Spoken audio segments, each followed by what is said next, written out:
The typical suffrage story taught in American classrooms is often presented as a white narrative. My name is Qiana Dukek and I am African American. Because of my black identity, I cannot claim the suffrage story as my own because of the fact that it's depicted as such a white narrative. In the short time we have together, I'm going to give you the highlights of the suffrage story that is typically told, show you when women of color actually got the right to vote, and then give you examples of how women of color, specifically black women, were excluded and omitted from the story and movement. The typical suffrage story that's told starts in 1848 with the Seneca Falls Convention. It's the first women's rights convention, and it's made and proposed by Elizabeth Cady Stanton. And in 1872, Susan B. Anthony has her infamous voter registration attempt and her trial a year later in 1873. And then in 1890, the National American Women's Suffrage Association, also known as NASA, is formed, and Elizabeth Cady Stanton is the first president. And in 1909, Stanton's daughter, Harriet Stanton Blatch, becomes one of the first women poll watchers, and her actions brought women into the polling realm, even if they weren't voting yet.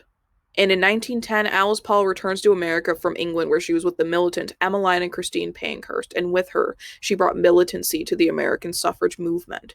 And in 1913, Alice Paul organized the women's suffrage procession in Washington, D.C. on the eve of President Woodrow Wilson's inauguration to bring attention to the cause. And in 1917, Alice Paul sets out her silent sentinels to picket at the White House and bring more awareness to the movement. And then in 1920, the 19th Amendment is ratified. And a lot of people see what I just told you as the whole story.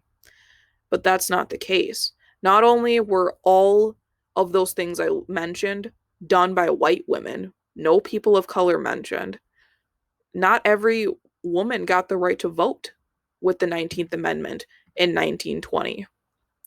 Asian American women didn't get the right to vote until 1952. Indigenous American women couldn't vote until 1962. African American women couldn't vote until 1965, and Latinx women could not vote until 1975. An overarching issue in the suffrage movement was that race was seen as a liability to the movement. It was seen as a separate issue than women's rights, and that race would somehow hinder the progress of the suffrage movement.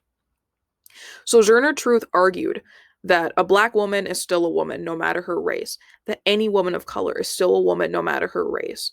And this idea of intersectionality set up the work that Ida Wells Barnett, Nellie Francis, and Mary Church Terrell would all do. They all founded suffrage clubs to get black women to fight for suffrage and politically ready when suffrage came.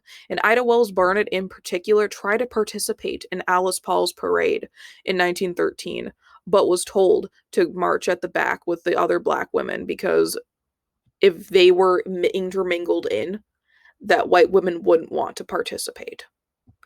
And then Mary Church Terrell fought long and hard to get black men to vote for and support women's suffrage. And Susan B. Anthony and NASA sidelined many African American women, and southern chapters of NASA refused to admit black women.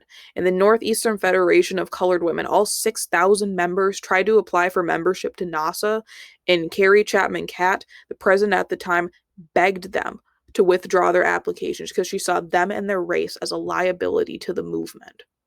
The suffrage story is typically told as a white narrative, and the exclusionary practices of people in the movement left out the work of many women of color, and today we talked about some examples of how black women specifically were excluded and omitted from the movement and story. And what I hope you take away from this is the idea that America's history that's taught in classrooms is often presented as a series of white narratives that leave people of color out and leave them feeling invisible in their own country's history.